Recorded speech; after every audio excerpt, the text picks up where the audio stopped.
introduction. Welcome everybody. It is PnP Weekly. It is 24th of August. Yes, it is 24th of August 2020. And we are back within the weekly cycle after the summer vacation. Well, we had already previous one. But anyway, so in the PnP Weekly talk about what's happening in the Microsoft 365 side in general. Typically have a visitor here like today. But before we go there, my name is Vesa Juvonen. I'm a principal program manager from the OneDrive SharePoint engineering side and work on the ecosystem or the M365 ecosystem, and with me as a co-host is Waldek. Hey everybody, my name is Waldek Mastykarz. I'm head of product at Rencore, and today we have a guest from, I don't know whether it's sunny or rainy, I know it's probably warm, Istanbul, Ayça Baş. Welcome, Ayça. Hi everyone. My name is Ayça Baş, and I'm working as cloud advocate at Microsoft. It's really sunny in Istanbul, but not as much as Dubai. Yes, yeah, I have a few friends in Dubai, and they showed some pictures recently with the humidity being just out of this world. I think it's not a nice time to visit Dubai at this point because it's too hot. So.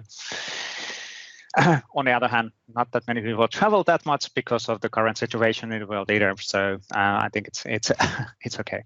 Anyway, Ayça, so you've been in Microsoft for quite a few years. Can you talk about your history and before we go to what do you do nowadays? Yeah, sure. So my relationship with Microsoft started as Microsoft Student Partner Program. I think it still exists, but now they call themselves as MSFT Student Ambassadors. So the program, I joined the program when I was a student. So the program helps a lot when you want to learn about Microsoft technologies like Azure, M365, and if you're interested in learning new coding skills, it's really helpful for you to get lots of materials. So I've been in the program for a long time. For the ones who have no idea about the program, it's actually almost the same thing with MVP program, but it's for students. So we got a lot of chance to create articles, content, videos, and so on. So it was amazing with all these years with lots of students collaborating with each other in the projects and so on. So it's a really nice one to get network around Microsoft as well as around students. So you get to meet lots of people outside of your country from many different universities and so on. During that time, I learned a lot of Microsoft technologies when I was a student, and then I joined Microsoft officially as an intern, actually. When I say intern, that's not actually that rare, right? We do have a quite big intern program, so a lot of people are getting. Yes, actually, when I say intern, sometimes people think that it's not a big responsibility, but at Microsoft, it's really a big responsibility. Most of the time, interns get as much as work as MSFT employees. So during that time, I was a part of the developer experience team. Back then, it was a subsidiary focused team. So I was reporting to Microsoft Turkey developer experience team, and I was responsible of MSP program, student partner program. So I get to learn lots of new technologies with Azure, like bot framework, cognitive services. I get to have a roadshow organized around Microsoft Turkey. We visited, I think, 21 different cities around Turkey, and we get to talk in the universities about Azure, and actually student partners were organizing all these stuff. So after the internship, I joined Microsoft in the college hires program. Microsoft has a huge program. I think it is called Aspire now. Back then, we were calling us as MOC. So I was a MOC, and my first role as a MOC was PFE, Premier Field Engineer. And wow. Yeah. Going directly deep, like, yeah, let's do this. Like, you will help customers with their problems. Yeah, exactly. But it's a really nice place to learn technologies in deep. Yeah, absolutely. And I know, Vesa, you were in services too, so you may have experience with the PFEs, consultants. So I was working with lots of customers all around Europe, Middle East, and Africa. When I started, I was just focusing on accreditations and certifications, but it didn't took so long for me to visit customers. And I'm I was doing this consultancy stuff for 4 years. Yeah.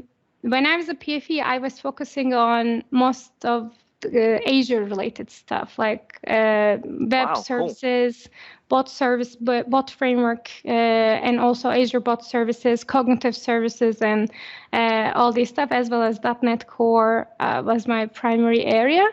And then but during my PFE role at the beginning, probably 2 years ago, I started getting requests like chatbot creating appointment in the calendar, chatbot sending emails, chatbot doing this, doing that. And that time I started using Microsoft Graph. And I was just using Microsoft Graph as an API, but with COVID-19, I actually started getting lots of big projects from very big customers. We started focusing on doing entire provisioning for the government from Azure Active Directory to Teams so that they can move their work environment to Teams. So I was super involved with Graph team, back then Graph product team, in my last couple of months projects. And here I am as a... And here you are. Full circle. Let's get before we go to the cloud advocate side of the house and what are you doing now, or the future things, but coming back on the COVID-19 and the spring 2020, I think the spring 2020 has been really kind of a fundamental for many organizations on forcing them to move to the cloud.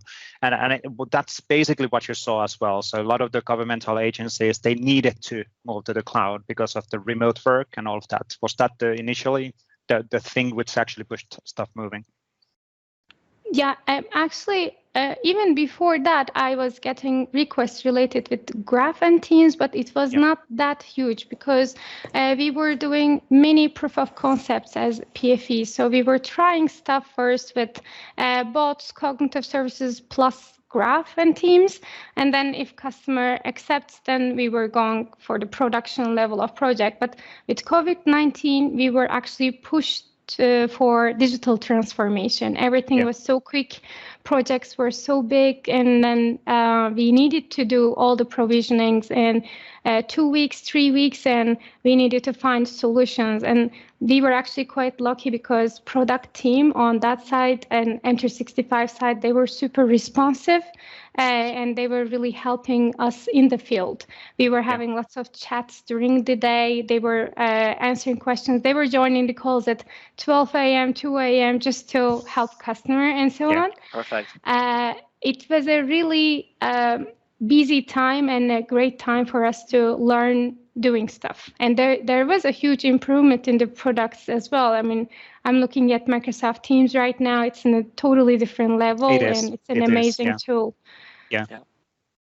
And it's really evolved in the past 6 months. Obviously, the situation within the world forced us to really get stuff moving and pushing out features and functionalities. And I think it was actually yesterday. There was a Twitter tweet which was related on the 4 or 5 big things related on Microsoft Teams, which will take over Zoom. Which debatable. But I think it's the Snowden. Who's the PowerShell guy? Waldek, help me.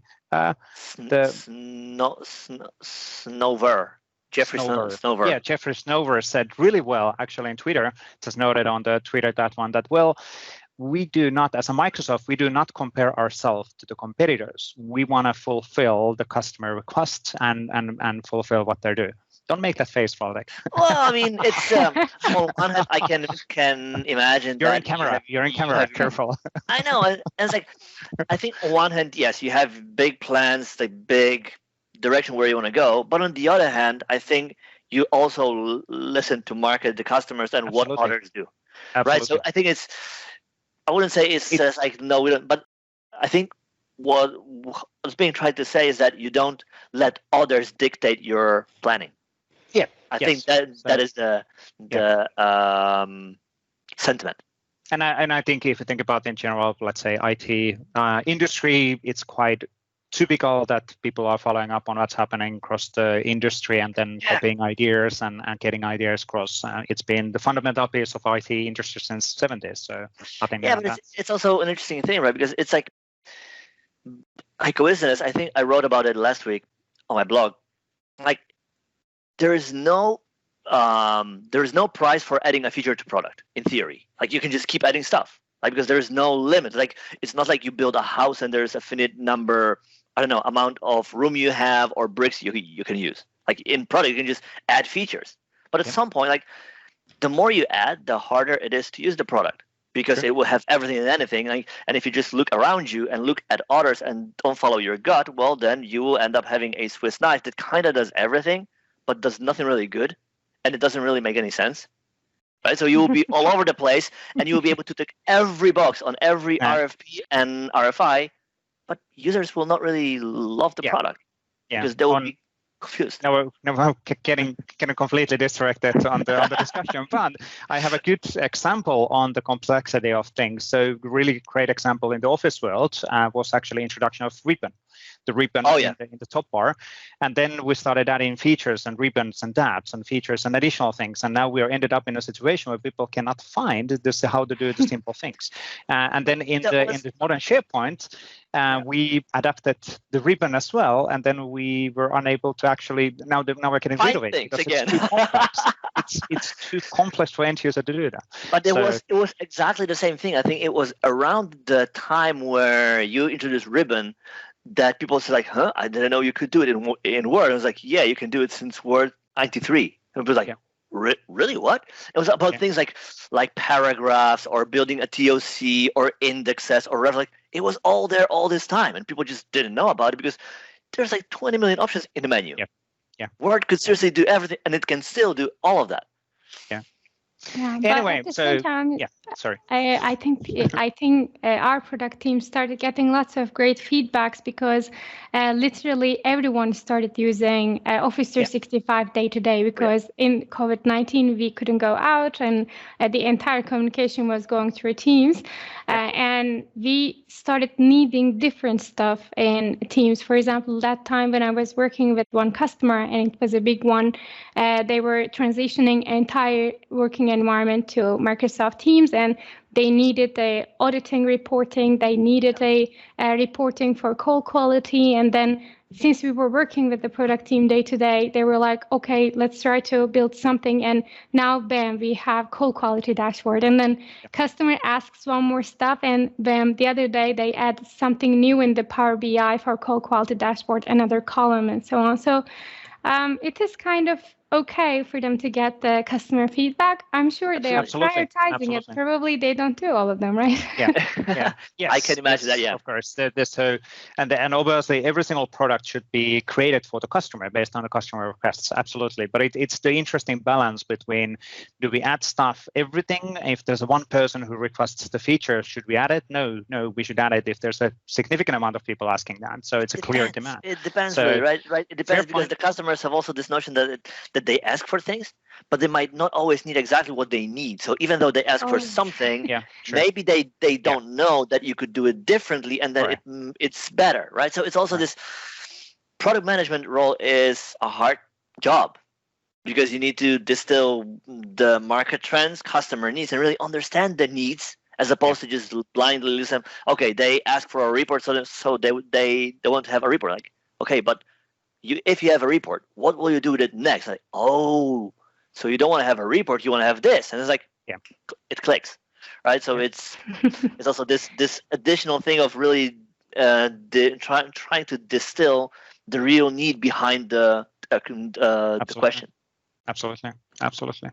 Now, Ayça, let's actually concentrate then on the future. So sidetrack that on the completely different discussion again, which happens quite often. So, but it's scripted. It's scripted. It's planned. Yes, but you said that you're a cloud advocate for Microsoft 365. Can you explain for the audience what does that actually mean? Yes, sure. So our team is super new. We're calling ourselves as M365 Advocacy. So we have a group of people just hired in the team, and we are focusing on different stuff. And I'm sure you interview some of them already, or you will. We are focusing on Microsoft Graph, Microsoft Teams, and Fluid Framework. my area specifically is Microsoft Graph, but I'm also creating lots of contents on Microsoft Teams and trying to find areas how we can collaborate with Fluid Framework as well. Hopefully something new stuff will be coming up soon with that. I was never a SharePoint developer, so I was. I was. There is still chance, right? I was really interested in learning SharePoint development because there is a huge audience around it, and thankfully I have another colleague. He's an expert on that area, SharePoint. I was always focusing on development areas with .NET, JavaScript, and Azure related stuff. So my responsibility is basically consuming Graph on areas where we can collaborate with Azure, we can get benefit of Azure, and also .NET, JavaScript, because there are lots of scenarios we can make stuff easy for everyone in the background process automations, as well as productivity applications. And I'm basically focusing on the areas where we use normal development stuff with Graph. And are you saying that SharePoint is not normal? No, just kidding. Just kidding. No. But it's also so obviously I'm from SharePoint organization and engineering, but it doesn't mean that the SharePoint engineering would be, or SharePoint development would be any different. You're using Azure Functions. You're building cognitive databases. You're using cognitive services. You're calling bots. Yeah. You're using Power Apps. You're using SharePoint Framework to build Microsoft Teams tabs. So it's nothing different anymore. Everything is getting more consolidated. So exactly. So actually, sometimes there is no even code because some of the contents I'm creating is related with Power Platform, Power Automate, with Graph, and so on. So sometimes there's no code at all.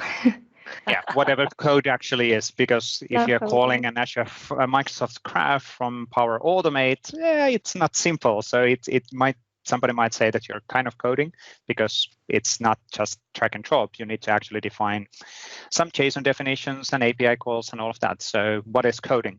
So what is not coding? Always like the best part of everything. Auth. Yes, always the best thing. Absolutely. So. But okay, so that was Microsoft Graph, Microsoft Teams, and obviously Fluid Framework. Fluid Framework is now in preview, so people can play around with that, but there's an extensibility platform coming to that. We actually had a Fluid Framework dev kitchen already last November, where we were testing with partners how the Fluid Framework would work in a certain scenarios, and then learning based on that, and then adjusting the scenarios. Right now, it's still not available for third-party or extensibility and the Fluid Framework as such, but coming soon. And then Microsoft Graph is evolving certainly significantly. If you think about all of the different platforms and capabilities which we're releasing all the time, and the latest being To Do was going GA on last Friday. So that's pretty not cool. GA, in preview. Well, preview is in GA. Preview in GA. Okay. And the taxonomy Graph APIs went to preview. So there's a lot of things as well. Which, by the way, reminded me that's not even open on my articles, because anyway, I'll quickly open it up in here because we code it through. Now, for the Cloud Advocate thing, so there's obviously you're kind of helping the community, or helping activities. What's the day-to-day life? What do you actually do? So my initial focus is, of course, content creation. I want to make sure that we have good quality of content out there. It doesn't matter the platform. It can be official Microsoft platform, or it can be a third-party platform, but it's always nice to have some samples and some articles, so it will be useful for the developers, M365 community as well. So I am trying to create as much useful content as possible. If you're lacking of some content in specific areas, then I'm trying to focus on that part. Another area I focus is Microsoft Docs. So I'm trying to support product team in the quality of Microsoft Docs. If we have any tutorials that is out of date, I'm trying to update those ones too. And the third part is, of course, the events.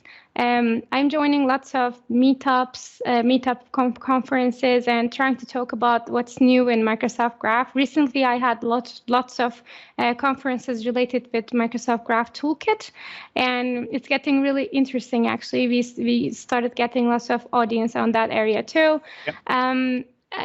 Another thing is, since I have partially have experience in the customer in the field, I already have some content available. Let's say that I'm not only focusing on, let's use this technology with Graph, this technology in Graph, but we were 100% focused on solving problems in the customers. So I already had so many solutions related with customers' problems. I'm trying to create content around it so everybody will be using those, maybe get benefit of these scenarios. Maybe they're also looking for some solutions of automating stuff or creating applications, consuming Graph or Teams.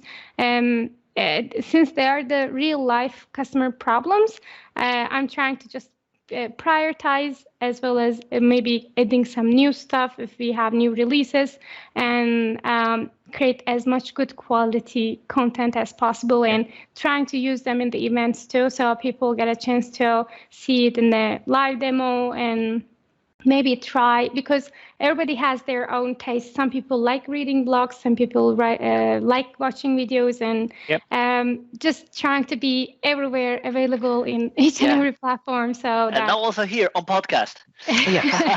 And in video blogging. So, but what you're saying is really kind of it resonates on the PnP stuff, which we've been doing as well. Because back in 2013, when we started this initiative internally, it started from the customer projects, and it really started on the, hey, we have a lot of this reusable learnings, why wouldn't we share this to be available worldwide, because then people learn from it.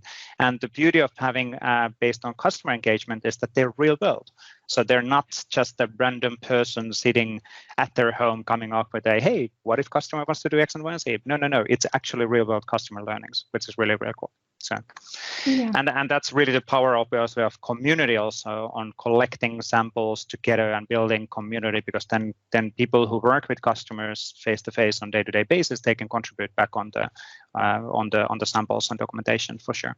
So. Yeah, I was really excited to join this advocacy team, because day-to-day PFE life, I didn't get a chance to write about stuff I'm doing, and my colleagues were asking, Ayça, how did you do this? How did you do that? And you copy-paste same stuff again and again. And when I was in student partner program, we were always asked to write about what we're doing and create videos about what we're doing. And to be honest, sharing a link of blog post is always easier than copying and pasting same stuff again and again.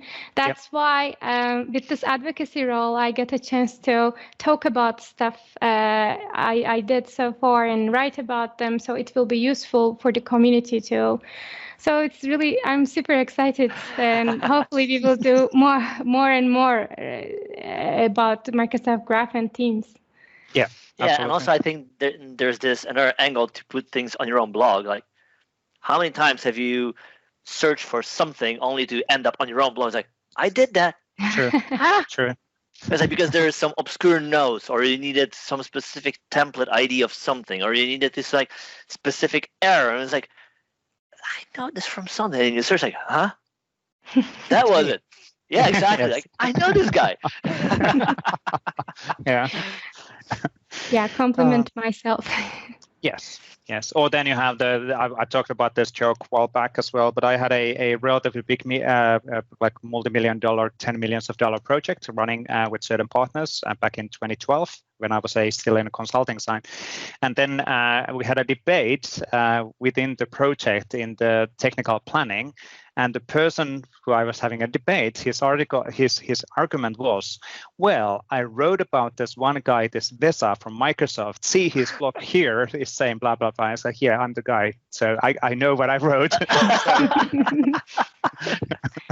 But it's an interesting perspective as well, and that's also something which is good that it's changing, because people, I think nowadays the technology is giving us this opportunity of having these kind of video calls and video discussions, so that the people behind of those technical blogs and Twitter accounts and everything else will be more approachable, and we know that they're actual people. They're not just and also this huge shift in the docs, right? Because if you go back, I don't know, let's say 10 years, MSDN, like that was static repo that it was very hard to get anything in there, because this was this elaborate process, compiling content every few weeks.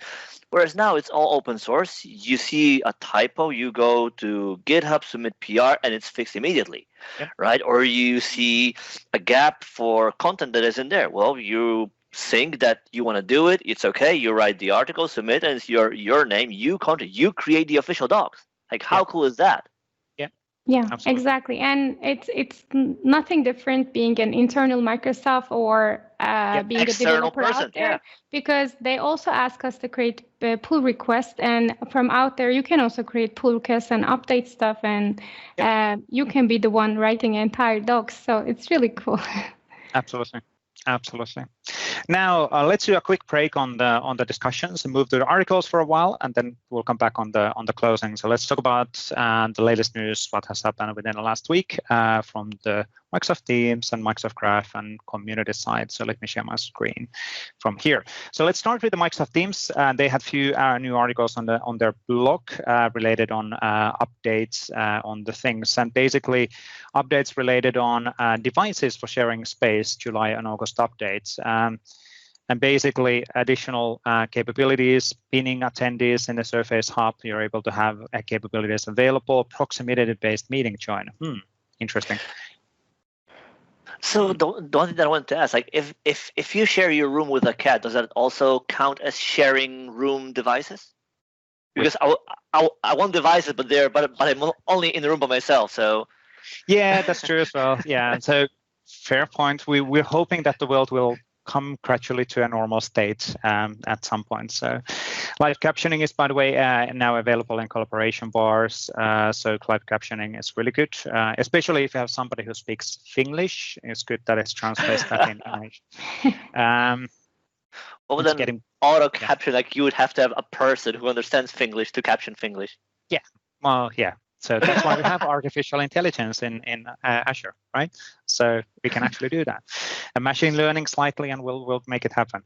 Raise hand support for Microsoft Teams rooms, collaboration bars, and Surface Hub. The raise hand is really nice, by the way. We're using that nowadays really all the time in the meetings as well. So it's not about who's yelling. It's about, hey, I have something to say in general. Default volumes in speakers, manage Teams devices, Teams admin center, which is really nice as well. So you can actually control the conference rooms directly from the admin center, and that's really, really cool stuff as well. Now, the other one from Microsoft Teams was 4 ways to simplify the work with Microsoft Teams and Power Automate. And Power Automate obviously is a big focus area in Microsoft as well, together with Microsoft Teams. So there's new templates and new functionalities available, so showing how the Power Automate can be used in Microsoft Teams, project management template, as the product development template as well, and the 4th one is any team follow-up on important conversations. Yes, I'm coming from Slack originally. I miss this in Teams a lot. Like, you have something in there, like, I want to know about it in an hour because now I'm doing something else. I want to get back to this within an hour or tomorrow. Yeah. It isn't there. Like, oh, really? So yeah, this is very good. How is it informing? Sending you an email? Hopefully not. Maybe doing a this message. This one, I don't know what it does. I haven't actually double checked it, but hopefully it's sending message in Teams by saying that, hey, you asked me to remind you. I hope so too. But we can double check that on later. Now let's not deep dive on the article and just introducing what's new. So this one, figuring out with Bob. Mark Cashman is from our OneDrive SharePoint marketing, and Bob is a cloud advocate who used to be a partner architect in the Microsoft side as well. Well, he used to be an MVP as well, and he's done quite a long time on this journey. And nice blog podcast, basically talking about Bob's history and all of the articles which he has written in his blog. So Bob is a good example of a nice cloud advocate helping on multiple areas. And he's, by the way, as an example, he's leading the Microsoft Teams sample gathering for the PnP side, which is really cool. Cool. Did I actually? No, I actually closed it. No, I had it. Why would you do that? No, because I needed to restart. So Team AKMS Teams samples. And basically, we have a PnP initiative where we're collecting all of the Microsoft samples, community samples under one same umbrella, so people can easily then find what are you looking for. So if you're looking for bots, you can then target on which bot framework, and then you'll find those samples. And we're surfacing here also the Microsoft Teams app templates, which are Microsoft done, and other samples as well. So, and obviously welcome community contributions, absolutely. Wink, wink. In the same way as we have done in other areas as well. The key point being on the fact that whenever you as a developer or a customer or partner, it's like, well, I need to do X and Y and Z. Where can I find the sample? Right now, you can theoretically think that there's a sample somewhere in GitHub, but if you can't find it, it's really, really hard to find it. And you spend a lot of time on then circling around. Having everything surfaced in one location makes it just easy.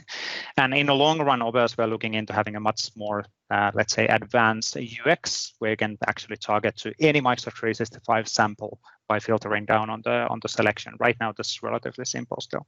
So anyway, that's about that one.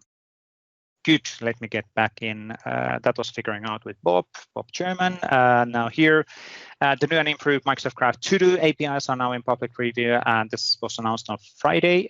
So we talked about them originally in Build 2020. We actually, Waldek, you actually implemented something on the personal application for Microsoft Teams related on Correct. This one. But that was earlier on, and there was something weird related on that. Most likely it has been now. Yeah, so basically back then we assumed that the APIs are available because they were mentioned. So they were mentioned to get them to work. They kind of worked, but basically we were ahead of time. So now we can basically double check that everything works the way it's supposed to work, because now they're officially available. Yeah. And there's a new set of permission scopes which are being managed also, and how the system actually works. Now, this one was also mentioned on Friday from Vincent, who's the next MVP as well, been now for Microsoft roughly a year or so on the Graph team. So change tracking improvements, notification and change tracking in Microsoft Graph. So improvements on the V1 and beta side as well.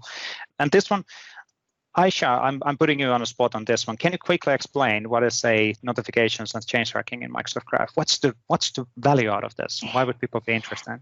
Yes, so let's talk about a customer scenario. Let's say that a new person edit in Azure Active Directory, and you want to automate whenever a user edits in the system. I'm assuming that person is a new person in the company, then you can add that person in the onboarding Teams channel.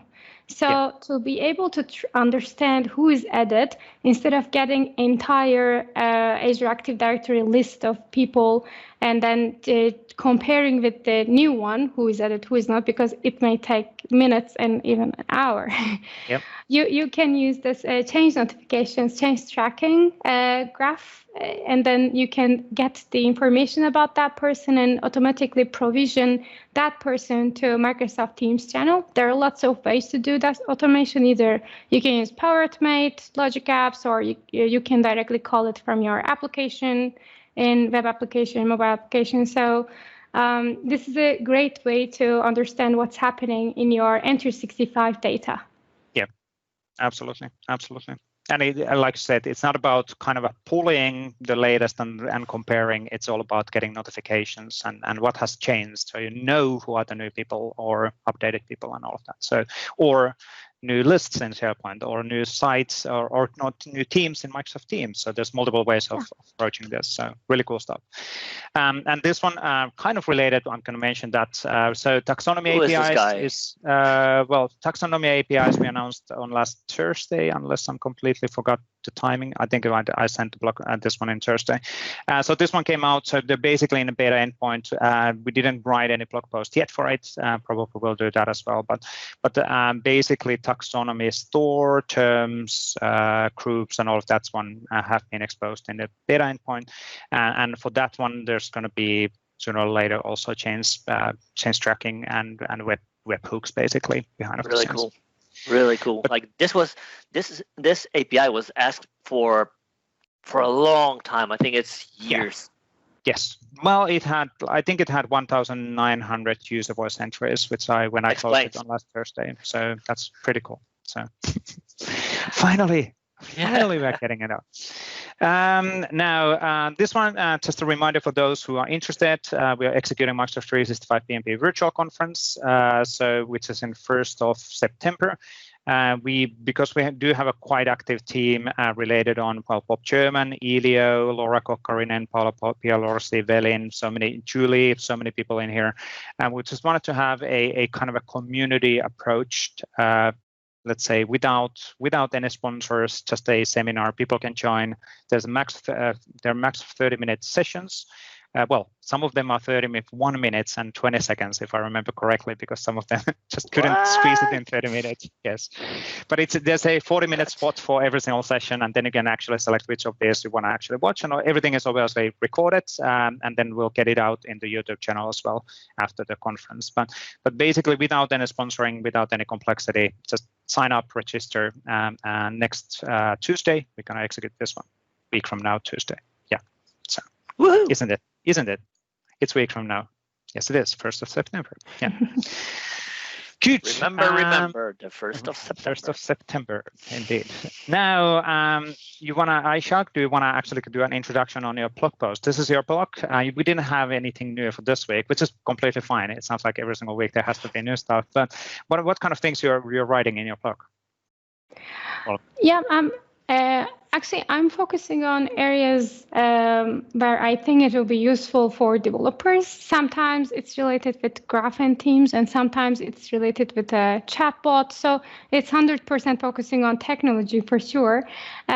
Whichever I tried in my previous role as well as in the future, whichever comes next. For example, my next purpose is to create content in To-Do, even though it's preview. I think I always wanted to have a bot sending me notifications on Teams, like today you have this list of To-Do.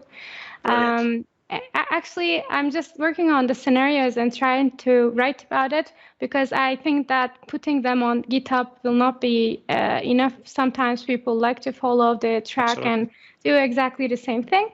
There is no recurrence of writing content for me because 1 week I'm focusing on speaking in an event and another week I'm just creating a content for that event. And do the demo. After doing the demo, I'm trying to put in writing and trying to put it in my blog too. So it's basically my personal and also advocacy projects. I'm just writing them all in here. Yep, absolutely. Good introduction on and there's a lot of cool stuff already available in the blog. So really, we highly recommend people to check it out. So and subscribe and use the Twitter for following up on what's happening. So. Right? And GitHub and Instagram and LinkedIn. Yes. That's the. Why can't we have an industry standard on following? So one social persona and then you follow the depending persona. on what, right? You follow somebody for code or for pictures, cat pictures. I think Scott Hanselman had again on the weekend. There was a nice thread and discussion related on if you always follow a person, and yes, you follow the technology and behind what the person also selects, but hey, it's a persona still. It's a human being, and in Scott's case, as an example, he's pretty vocal on politics every now and then. Why does it matter? It shouldn't matter. You do not have to follow those blog posts if you don't agree on the politics. But exactly. Like anyway, you can just scroll, ignore. Like I don't care about politics in the US. Okay, skip it. Yeah. I don't. Yeah, exactly. Yeah. Anyway, so no politics, no religion, no family show in this podcast. This is family show. Yes. But moving on, I think. I like following colleagues in the social media, especially Twitter, because I'm learning a lot of stuff from them. And it's not only friends and family. It's sometimes quite useful to follow them in social media, especially instead of following my friends on Twitter. I prefer following my colleagues and community. Yeah, absolutely. absolutely. Yeah, I think that's a fair point as well. Twitter is more, let's say, work-oriented by default than Instagram. Instagram is more maybe persona-based, and Facebook is then almost semi-private if somebody's still there, and LinkedIn is certainly job-based or career-based. So there's always different balances on things. So I think there was the other day, as someone said, let me see if I can get it right. Twitter is for all the people you don't know whom you would like to know, where Facebook is for all the people whom you know who would rather not know. One way of putting that. Yes. Good. I think there was at least at some point, I haven't been super active in Facebook anymore, but there was a rule that the only persons I will accept as my friends in Facebook are the ones which I had a chance to grab a wine or a beer or a tea together. Yes. So you actually have that interactivity rather than they know you from X and Y and Z and then they want to be your friends. Like, no, but I don't know you. So how would that work now? So does that mean wine or beer over Teams? That's a good question. Yeah. We haven't done that yet. Yeah, maybe we should. About time, huh? We should. Yeah. Well, maybe we should consider. Is there this is a completely random thought, but if there would be a lot of feedback related on the suggestion, we'll see what we can actually make it happen. But should we actually have a random, let's say, 30-minute gatherings with the community? SharePoint or M365 Pint. Exactly, without any agenda. So just open. Maybe PnP happy hour would be really nice. Exactly, something like that. Yes, we already have a weekly, let's say, blog videos and community calls, but they always concentrate on demos and all of that. Just having gathering. That would be interesting. Like, how would you talk, right? Because typically in these, let's say, post events chats, like there's a group of 3, another group of 4, That's group true. of 2, and then that is true. How would you facilitate that on Teams? There you go, Teams. There's a use case for you to consider for your product, like virtual groups. Yeah, you can actually split the team discussion to rooms. So, is it available already? Yeah, I think it is. There's a breakout room functionality. I'm not sure it's released yet, but it's a really nice one because we're doing lots of hackathons and so on. So people, if there's 100 people in the room, they cannot ask questions, but you can join the breakout room and they can share their screen and you can try to help them. It's a really nice use case. And also it's a nice use case for happy hour. Yeah, perfect. Yeah, we need to try it. Yeah, maybe we should try this. Anyway, so coming back on the articles, good side discussion. So this one was from Velin. And Waldek, I'm putting you on spot on this one. Do you want to actually talk about what this is? Yeah, so this article is meant to address a number of things that we saw people come across when they try to use CLI for Microsoft 365, as it's called now, when authenticating using a cert. And it's not specific to CLI because you will get the same issues when you try to run any other kind of application and you authenticate with a cert.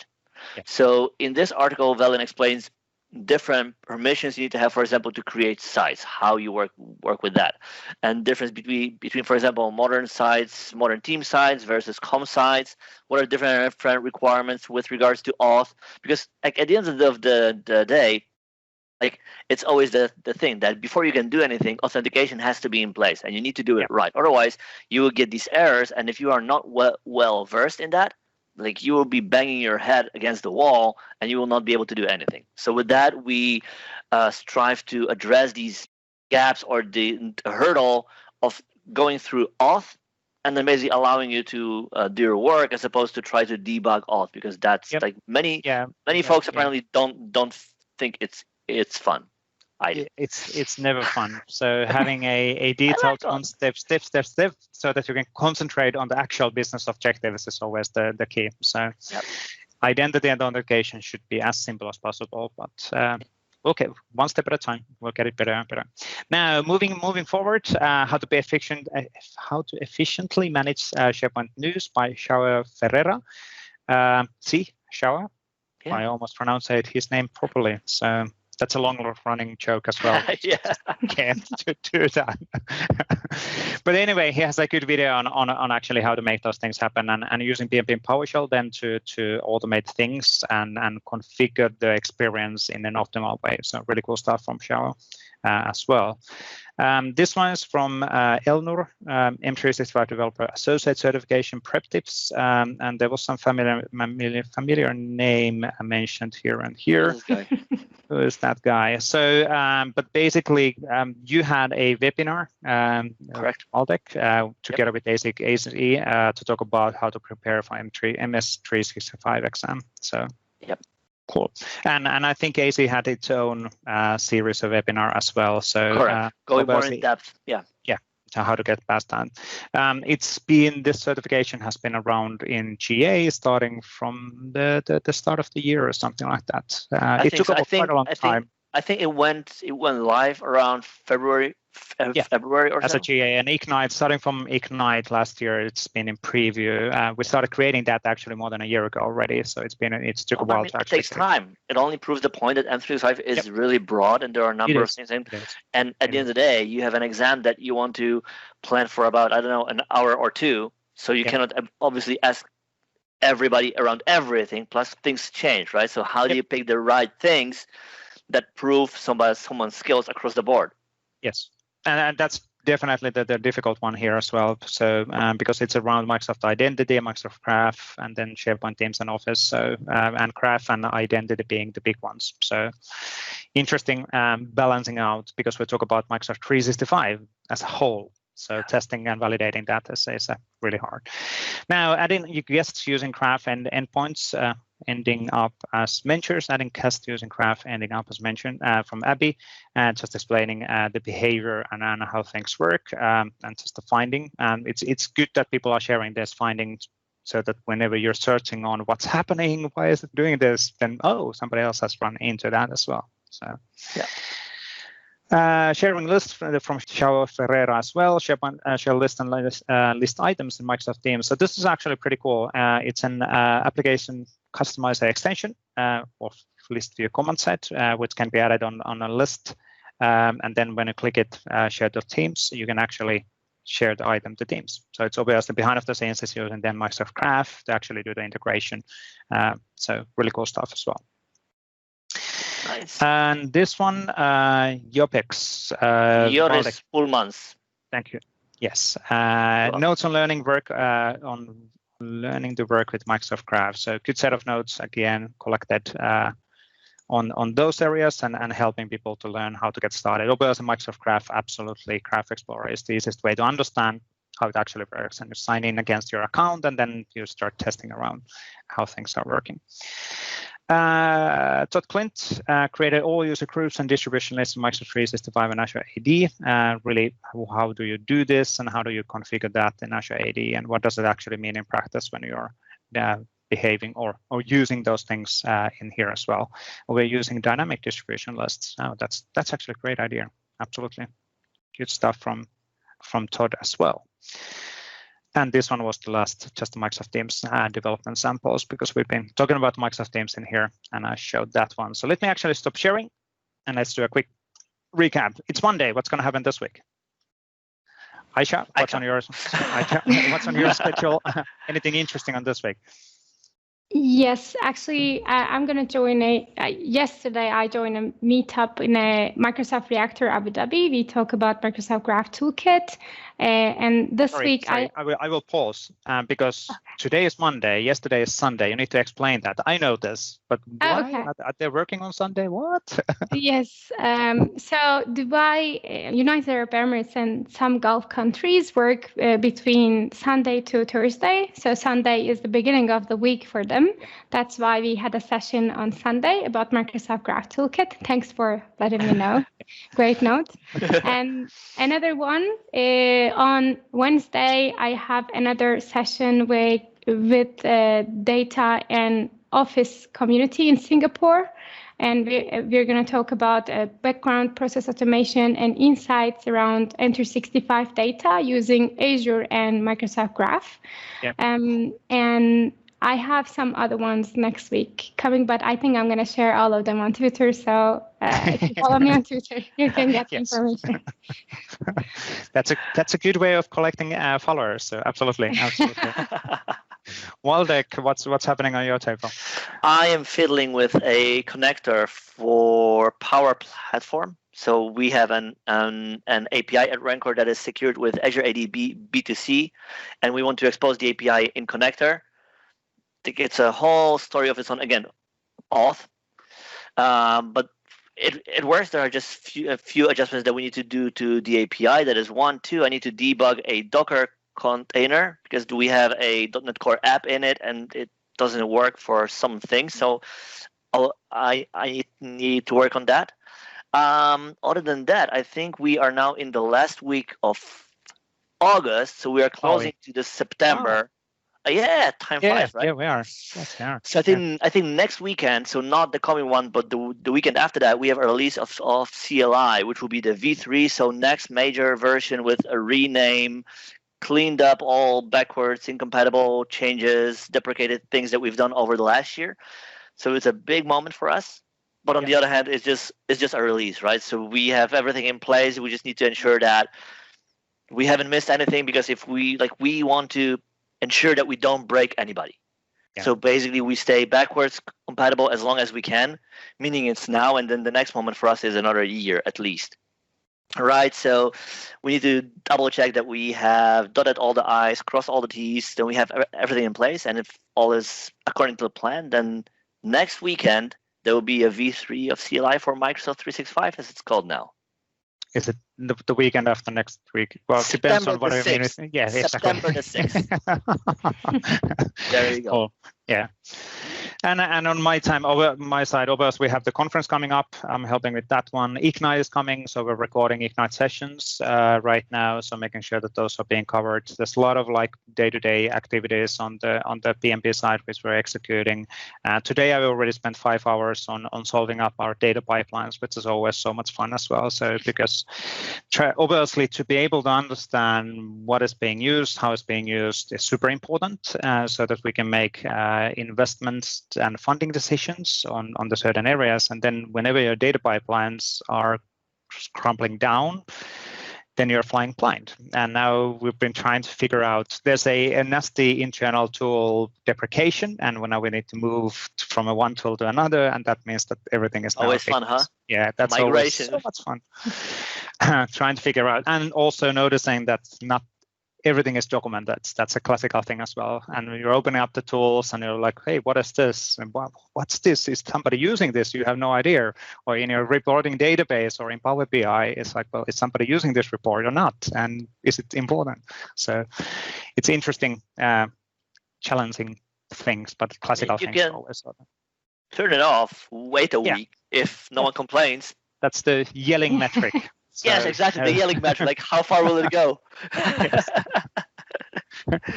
And may I add one more thing? Absolutely. Yeah.